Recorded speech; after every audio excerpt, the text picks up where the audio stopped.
ಭಾರತೀಯ ಜನತಾ ಪಕ್ಷಕ್ಕೆ, ಸನ್ಮಾನ್ಯ ನರೇಂದ್ರ ಮೋದಿ ಅವರಿಗೆ. ಪ್ರತಿಯೊಬ್ಬ ಸಾರ್ವಜನಿಕರು ಕೂಡ ಅತ್ಯಂತ ಕ್ಲಿಯರ್ ಆಗಿ ತಿಳಿತಕ್ಕಂಥ ವಿಷಯ. ಗುಳೆಗುಡದೊಳಗ ರಸ್ತೆಗಳು ಹೆಂಗದಪ್ಪ, ಸ್ವಲ್ಪ ರಸ್ತೆ ಬಗ್ಗೆ ವಿಚಾರ ಮಾಡಿದ್ರ ಪರಸ್ಥಳದವ್ರು ಬಂದಾಗ ಹೇಳೋದೇನಂತಂದ್ರ ಗುಳೆಗುಡ ರಸ್ತೆ ಹೆಂಗದಾವ ಅಂತಂದ್ರ ಒಂದು ಕಾಲ ಮ್ಯಾಲೆ ಒಂದು ಕಾಲ ತಳಗಾಗಿ ಹೋಗಿ ದವಾಖಾನೆ ಅಡ್ಮಿಟ್ ಆಗಿ ಒಂದು ಕಾಲ 6 ತಿಂಗಳು ಎತ್ತರಿಸಿ ಇಟ್ಕೊಳ್ತಕ್ಕಂಥ ಪರಿಸ್ಥಿತಿ ಬರುವಂಗ ರೋಡ್ ಅದಾವು ಅಂತಕ್ಕಂಥದ್ದನ್ನು ಸಾರ್ವಜನಿಕರು ಮಾತಾಡುವಂಗಾಗಿದೆ. ಅಡ್ಡಾಡೋದ್ನಾಗ ಕಾಲ್ ತಪ್ಪಿ ಜಗ ತಪ್ಪಿ ಇದನ್ನ ತಪ್ಪಿ ಸಂದ್ ತಪ್ಪಿ ಬೀಳುವಂತ ಸಂಖ್ಯೆ ಹೆಚ್ಚಾಗೈತಿ, ಕೈಕಾಲು ಮುರ್ಕೊಂಡ್ರ ಸಂಖ್ಯೆ ಹೆಚ್ಚಾಗೈತಿ, ಗಾಯಾಳುಗಳ ಸಂಖ್ಯೆ ಹೆಚ್ಚಾಗೈತಿ. ಇದು ರಸ್ತೆಯ ಪರಿಸ್ಥಿತಿ.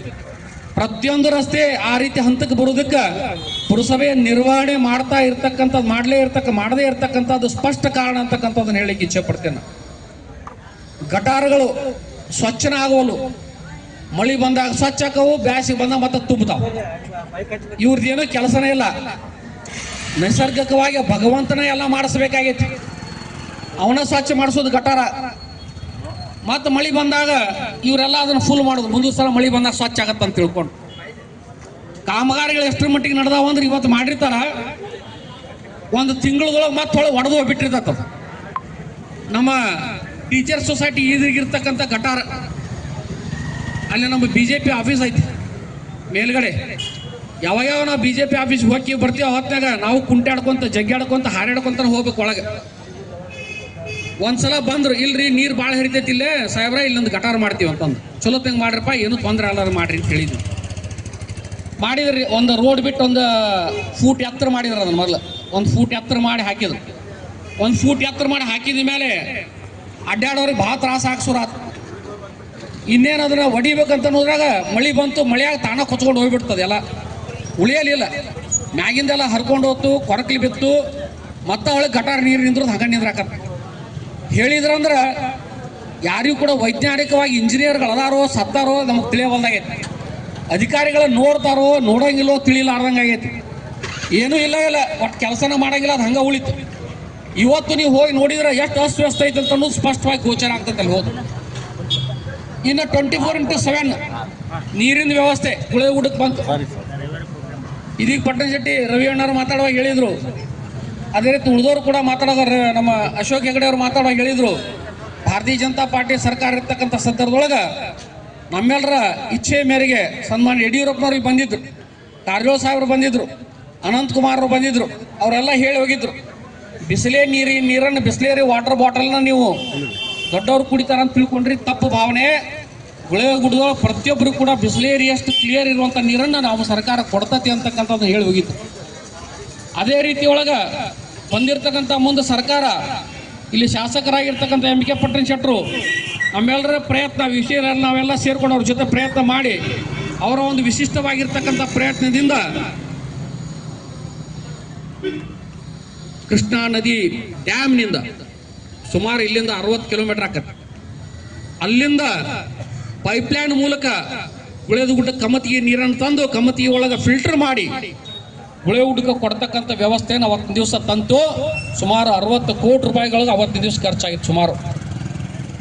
ಅಂತ ಒಂದು ಯೋಜನೆ ಒಂದೇ ಕ್ಯಾಬಿನೆಟ್ ಒಳಗೆ ಫುಲ್ ಕ್ಲಿಯರ್ ಆಗಿ ಬಂದಿತ್ತು. ನಮಗೆ ಭಾಳ ದೊಡ್ಡ ಹೆಮ್ಮೆ ಆಗಿತ್ತು. ಊರು ತುಂಬ ಎಲ್ಲರಿಗೂ ನಾವು ಹೇಳಿದ್ವಿ, ನಮ್ಮದು ಒಳ್ಳೆಯ ಕೆಲಸವನ್ನು ನಾವು ಮಾಡಿದ್ದೀವಿ ಅಂತಕ್ಕಂಥ ಹೆಮ್ಮೆ ಅಂತ ನಾವು ಹೇಳಿದ್ವಿ. ಆದ್ರೆ ಇವತ್ತಿನ ದಿವಸ ಪರಿಸ್ಥಿತಿ ಏನಾಗೈತೆ ಅಂದ್ರೆ 24x7 ಅವತ್ತು ಕೂಡ ಬಂದಿತ್ತು. ಅರ್ಧ ಊರು ಆತು, ನಮ್ಮ ಸರ್ಕಾರದ ಅವಧಿ ಮುಗೀತು. ಮುಂದಿನ ಸರ್ಕಾರ ಬಂದಾಗ ಕೆಲಸ ಬಂದ್ ಆಗಿತ್ತು. ಇವತ್ತಿಗೂ ಕೂಡ ಪ್ರಾರಂಭ ಆಗಲಾರ್ದಂಗೆ ಇವತ್ತು ಅಲ್ಲೇ ಹಡ್ಡುದು ತೆಗೆದು ಪ್ರಾರಂಭ ಆಗೈತಿ. ಜನ ಮತ್ತೆ ಬೀಳುದು ಏಳುದು ಚಾಲು ಆಗೈತಿ. ಸರಿಯಾದಂಥ ರೀತಿಯಲ್ಲಿ ನಿರ್ವಹಣೆಯನ್ನು ಮಾಡ್ತಾ ಇಲ್ಲ. ಹಿಡಿದಂಥ ಕೆಲಸವನ್ನು ಅವತ್ತಿಂದ ಮುಗಿಸಿ ಅಡ್ಡಾಡೋರಿಗೆ ಅನುಕೂಲ ಮಾಡಿಕೊಡ್ಬೇಕಂತಕ್ಕಂಥ ಭಾವನೆ ಇಲ್ಲ. ನಮ್ಮ ಓಣೆ ಐತಿ ಶೀಲವಂತರ ಓಣೆ ಅಂತಂದು ಚೌಬಜಾರದಿಂದ ಮೇಲೆ ಹೋದ, ಇವ್ರದ್ದು ಒಳಗೆ ಹೋಗಕ್ಕೆ ಒಂದ ರೋಡು, ಬೈಕ್ ಹೋಗೋದು ಅದ ರೋಡ್ನಾಗ. ಆ ಪೈಪ್ಲೈನ್ ಹಾಕಕ್ಕೆ ಕಡ್ದಿದ್ದು ಸುಮಾರು ಒಂದು ವಾಳಗರವರೆಗೆ ಯಾವ ಗಾಡಿ ಒಳಗೂ ಹೋಗಿಲ್ಲ, ಒಳಗಿನ ಗಾಡಿ ಹೊರಗೂ ಬರುವಾಗಿಲ್ಲ. ಅಂಥ ಪರಿಸ್ಥಿತಿ ಆಗಿತ್ತು. ಯಾರು ಕೂಡ ತೆಗಿಲಿಲ್ಲ. ಇದು ಒಂದಲ್ಲ, ಈ ರೀತಿ ಅಲ್ಲಲ್ಲಿ ಎಲ್ಲ ಕಡೆ ಈ ರೀತಿ ಆಗಿರ್ತಕ್ಕಂಥ ಪರಿಸ್ಥಿತಿ ಬಂದು ನಿಂತದ್ದು. ಮುನ್ಸಿಪಾಲ್ಟಿ ಯಾವ ರೀತಿ ಕೆಲಸ ಮಾಡಬೇಕು ಅಂತಕ್ಕಂಥದ್ದನ್ನು ಇಲ್ಲಿಯವರೆಗೆ ಬಹುಶಃ ಅದರ ಅಂದಾಜು ಕೂಡ ಇಲ್ಲ ಅಂತ ನನಗೆ ಅನಿಸ್ತದೆ. ಅದ್ರ ಜೊತೆ ಕುಡಿ ನೀರಿನ ಬಗ್ಗೆ ನಾನು ಹೇಳ್ತಿದ್ದೆ. ಕುಡಿ ನೀರಿನ ಸಮಸ್ಯೆ ಅವಾಗೇನು ನಾವು ಮಾಡಿದ್ವಿ, ಆ ಯೂನಿಟ್ ಭಾಳ ಯಶಸ್ವಿಯಾಗಿ ಕೆಲಸ ಪ್ರಾರಂಭ ಮಾಡಿತ್ತು. ಆದರೆ ಸರ್ಕಾರಗಳು ಬದಲಾವಣೆ ಆದ ಮೇಲೆ AUWS ಕೊಟ್ಟಿರ್ತಕ್ಕಂಥ ಮ್ಯಾನೇಜ್ಮೆಂಟ್ ಅನ್ನು ತೆಗೆದು ಈ ಮುನ್ಸಿಪಾಲಿಟಿಗಳಿಗೆ ಮ್ಯಾನೇಜ್ಮೆಂಟ್ ಅನ್ನು ಅವ್ರು ಹಸ್ತಾಂತರಿಸಿದ ಮೇಲೆ ಮುನ್ಸಿಪಾಲಿಟಿ ಅವರು ಅದನ್ನ ಮ್ಯಾನೇಜ್ಮೆಂಟ್ ಮಾಡ್ಬೇಕು ಸರಿಯಾದಂಥ ರೀತಿ ಒಳಗೆ. ಕುಡಿಯುವ ನೀರು ಅಂದ್ರೆ ಬಹಳಷ್ಟು ಎಲ್ಲದಕ್ಕಿಂತ ಅತ್ಯಂತ ಮಹತ್ವದ್ದು, ಅದಕ್ಕೆ ಅಗ್ರಗಣ್ಯ ಸ್ಥಾನವನ್ನು ಕೊಡಬೇಕು ಮೇಂಟೆನೆನ್ಸ್ಗೆ. ಆದ್ರೆ ಇವ್ರು ಮಾಡಿದ್ದೇನು, ಅಲ್ಲಿರ್ತಕ್ಕಂಥ ಲ್ಯಾಬೊರೇಟರಿನ ಬಂದ್ ಮಾಡಿದ್ರು, ಅಲ್ಲಿರ್ತಕ್ಕಂಥ ಅಲಾಮ್ ಹಾಕ್ತಕ್ಕಂಥ ಮೆಜರ್ಮೆಂಟ್ ಸರಿಯಾದಂಥ ರೀತಿ ಒಳಗಿಲ್ಲ. ನಾವು ಹೋದಾಗ ಅದಕ್ಕೆ ಏನು ಗ್ಯಾಸ್ ಟ್ರೀಟ್ಮೆಂಟ್ ಕೊಡ್ತಾರೆ, ಗ್ಯಾಸ್ ಟ್ರೀಟ್ಮೆಂಟ್ ಕೂಡ ಗ್ಯಾಸ್ ಸಿಲಿಂಡರ್ ಇರಲಿಲ್ಲ. ನಾವು ನೋಡಕ್ಕೆ ಹೋದಾಗ ಇದೆಲ್ಲ ಕೂಡ್ಕೊಂಡವ. ನಾವು ಬಂದು ತೋರಿಸಿ ಇಲ್ಲಿ ಇರ್ತಕ್ಕಂಥ ಮುನ್ಸಿಪಾಲಿಟಿ ಚೀಫ್ ಆಫೀಸರ್ ಕೇಳಿದ್ರ ಅವ್ರ ಕಡೆ ಉತ್ತರ ಇಲ್ಲ.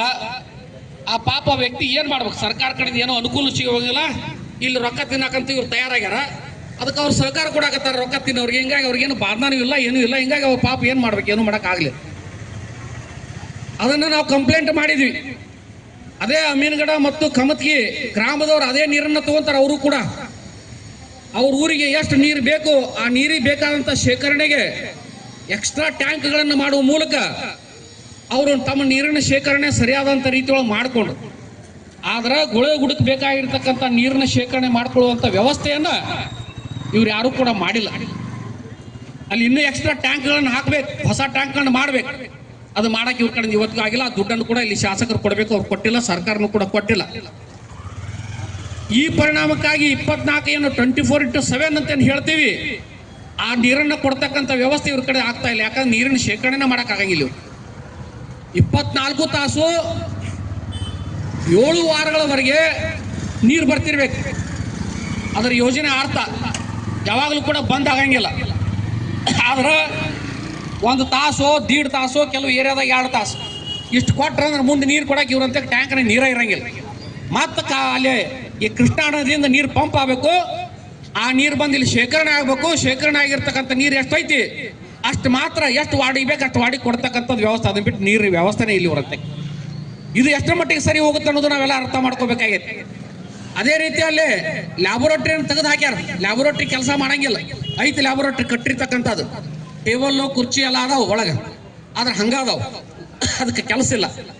ಅಲ್ಲಿ ಒಬ್ಬ ಲ್ಯಾಬೊರೇಟರಿಗೆ ಒಬ್ಬ ಟೆಕ್ನಿಷಿಯನ್ ಅನ್ನು ಕೊಡುವ ಮೂಲಕ ನೀರಿನಲ್ಲಿ ಬರುವಂಥ ಕಲುಷಿತವಾಗಿರ್ತಕ್ಕಂಥ ಕೆಮಿಕಲ್ಗಳೇನಿರ್ತಾವೆ, ರಾಸಾಯನಿಕಗಳೇನಿರ್ತಾವೆ, ಅವನು ತೆಗೆಯುವಂಥ ಕೆಲಸ, ನೀರಿನೊಳಗಿರ್ತಕ್ಕಂಥ ಕಲ್ಮಶಗಳನ್ನು ತೆಗಿತಕ್ಕಂಥ ಕೆಲಸ ಲ್ಯಾಬೊರೇಟರಿ ಒಳಗೆ ಟೆಸ್ಟ್ ಆಗುವ ಮೂಲಕ ಮಾತ್ರ ಸಾಧ್ಯ ಐತೆ. ಹೊರತಾಗಿ ಉಳಿದು ಯಾವುದೇ ರೀತಿಯಿಂದ ನೀವು ಫಿಲ್ಟರ್ ಮಾಡಿದ್ರೆ ಆ ಒಂದು ಕಲುಷಿತವಾದಂಥ ನೀರು ಒಳ್ಳೆ ನೀರು ಆಗಕ್ಕೆ ಸಾಧ್ಯನೇ ಇಲ್ಲ.